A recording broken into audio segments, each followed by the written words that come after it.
పాదాభివందనం. అన్న నందమూరి తారక రామారావు గారు 1వ దశాబ్దంలో మన కమ్మ జాతి ఆవిర్భవించి ఎన్నో చరిత్రలు సృష్టించింది. ఆ చరిత్రను మరొక్కసారి తిరగజేసిన మహానుభావుడు అన్న నందమూరి తారక రామారావు గారు. ఆ మహోన్నతమైన వ్యక్తికి ఒక్కసారి జోహార్ నందమూరి తారక రామారావు. గట్టిగా జోహార్ నందమూరి తారక రామారావు. నేను చిన్న సమయమే తీసుకుంటా, ఎక్కువ తీసుకోను. ప్రతి దశాబ్దంలోనూ ఒక ఉద్యమం వస్తుంది, ఒక యుద్ధం వస్తుంది. ఆ యుద్ధానికి సమాయత్తమైన వాడే చరిత్రలో నిలిచిపోతాడు. ఆ యుద్ధం చేసే సమయం, ఆ అవకాశం మనకు వచ్చింది. అవునా కాదా? మనం యుద్ధం చేయడానికి సిద్ధంగా ఉన్నామా లేదా? మన జాతి చరిత్రను సృష్టించడంలో, సంపదని సృష్టించడంలో, అన్ని పరిశ్రమల్లో, అన్ని రంగాల్లో ముందుండే జాతి మన కమ్మ జాతి. అలాంటి DNA నా దగ్గర ఉంది, మీ దగ్గర ఉందా? ఉంటే గట్టిగా చెప్పండి తమ్ముడు.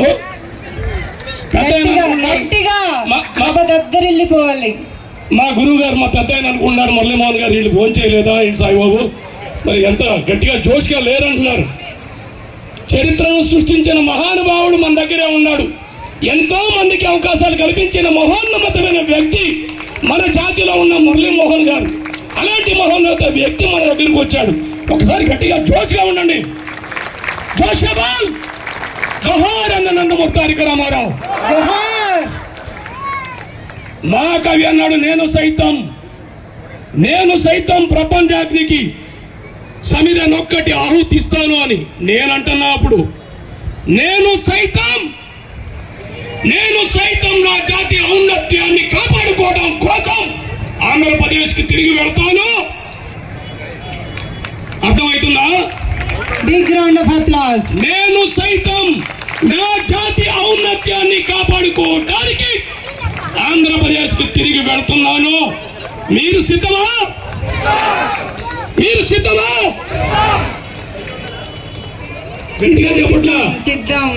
సిద్ధమని గట్టిగా చెప్పట్లా, జోష్ రావట్లా.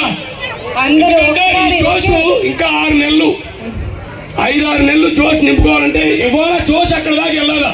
3, 2, 1 సే సిద్ధమా? గుర్తుపెట్టుకోండి తమ్ముళ్ళు, చరిత్రని తిరగా రాసే అవకాశం మనకు వచ్చింది. ఆ చరిత్రనే మించిన చరిత్రలో రాసి పెడదాం. దొరికిన వాడిని, ప్రతి వాడిని పట్టుకుని ఓటేపిద్దాం. దొరకని వాడిని ఎంటబట్టి లాక్కొచ్చి మరి ఓటేపిద్దాం. మన జాతిని కాపాడుకుందాం. అవునా?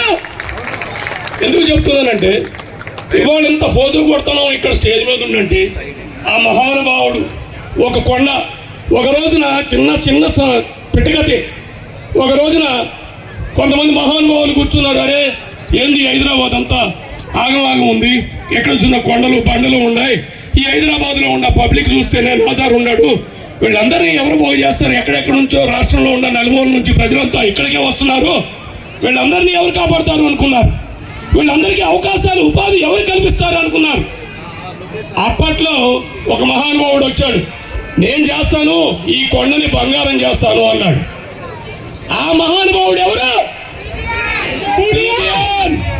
ఆ కొండ అది హైటెక్ సిటీ. కాబట్టే కదా మనం ఇంత బోధులు కొడుతున్నాం. ఒకప్పుడు ఎకరం భూమి 1,00,000, 2 లక్షలు, 3 లక్షలు ఉండేది బాగా అయితే. నేను మురళీమోహన్ గారి ఊరు వెళ్తే నిత్యం పంటలు పండే కాబట్టి 3 లక్షలు ఉండేది అక్కడ. మా ఊర్లో అయితే 1,00,000 రూపాయలు ఉండేది. ఇవాళ ఎకరం భూమి ఖరీదు ఎంత ఉంది అక్కడ?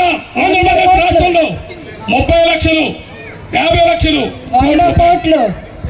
100 కోట్లు కాదమ్మా, 100 కోట్లు రావాలి అంటే వీళ్ళంతా కష్టపడాలి. ఆ 100 కోట్లు ఇక్కడ పెరిగింది. ఆ రోజున ఎకరం భూమి అక్కడ అమ్మితే హైదరాబాద్లో 100 ఎకరాలు కొనేవాళ్ళం. కానీ ఇవాళ పరిస్థితి ఎట్లుందంటే, ఇక్కడ ఎకరం అమ్మితే అక్కడ 200 ఎకరాలు కొనే పరిస్థితి ఉంది. అలాంటి దుస్థితిమైన పరిస్థితిలో మనం ఉన్నాం. కాబట్టి ఆ మహానుభావుడు ఆ రోజున సాఫ్ట్వేర్ కంపెనీ తీసుకురాబట్టే మన కుటుంబాల్లో పిల్లలు US లో ఉన్నారు, UK లో ఉన్నారు, యునైటెడ్ స్టేట్ కంపెనీ అన్ని కంట్రీల్లో ఉన్నారు. ఒక్కొక్కరు లక్షల రూపాయలు జీతాలను అర్జిస్తున్నారు. కాబట్టి మన పెద్దవాళ్ళు అక్కడ ఎకరం 30 లక్షలైనా 50 లక్షలైనా కోటి రూపాయలైనా సరే ఒక ఎకరం అర ఎకరం అమ్మేది ఉంటే కొనేస్తున్నారు. ఈ అవకాశాన్ని సృష్టించిన వ్యక్తిని అన్న శివాజీ అన్న కన్నా నన్ను అడుకోవద్దు ప్లీజ్. ఈ అవకాశాన్ని మనకిచ్చిన మహోన్నత వ్యక్తిని ఎంతో దుర్భరంగా ఎంతో భయంకరంగా 52 రోజుల పాటు జైల్లో పెట్టారే, దానికి మనం సమాధానం ఇవ్వద్దా? వాళ్ళకి రిటర్న్ గిఫ్ట్ ఇవ్వద్దా? గట్టిగా ఇవ్వాలి. సారీ.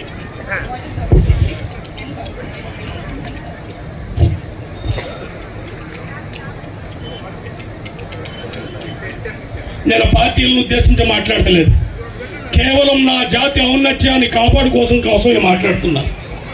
అది గుర్తుపెట్టుకోండి. వీళ్ళందరికీ గిఫ్ట్ ఇవ్వాలా?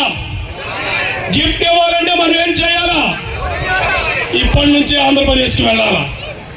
మన సోదరులందరూ ఆంధ్రప్రదేశ్ రాష్ట్రంలో ఎవరేమి చేయలేని పరిస్థితిలో లక్షలాది మంది తమ వనమాలిని కాపాడుకోవడం కోసం లక్షలాది మంది సాఫ్ట్వేర్ సోదరులు తెలంగాణ రాష్ట్రంలో ఉద్యమించారు. ఎవడు ఎన్ని అడ్డుకట్టలు చెప్పినా తెగించి ఉద్యమించారా లేదా? మరి ఆంధ్రప్రదేశ్ రాష్ట్రంలో ఎవరు ముందుకు వచ్చే పరిస్థితి లేదు, అందరూ భయపడే పరిస్థితి ఉంది. మనం ఒక్కొక్కరం 100 మందితో సమానం. మనం ఒక్కరం కానీ ఆంధ్రప్రదేశ్కి వెళ్తే 100 మందిని అక్కడ ఉద్యమంలో స్ఫూర్తిని నింపి వాళ్ళల్లో ఒక ఉద్వేగాన్ని నింపి మన కులాన్ని జాతిని కాపాడుకునే పరిస్థితి తెచ్చుకోవచ్చు. కాబట్టి మొన్న ఇంకొక సమస్య జరిగింది.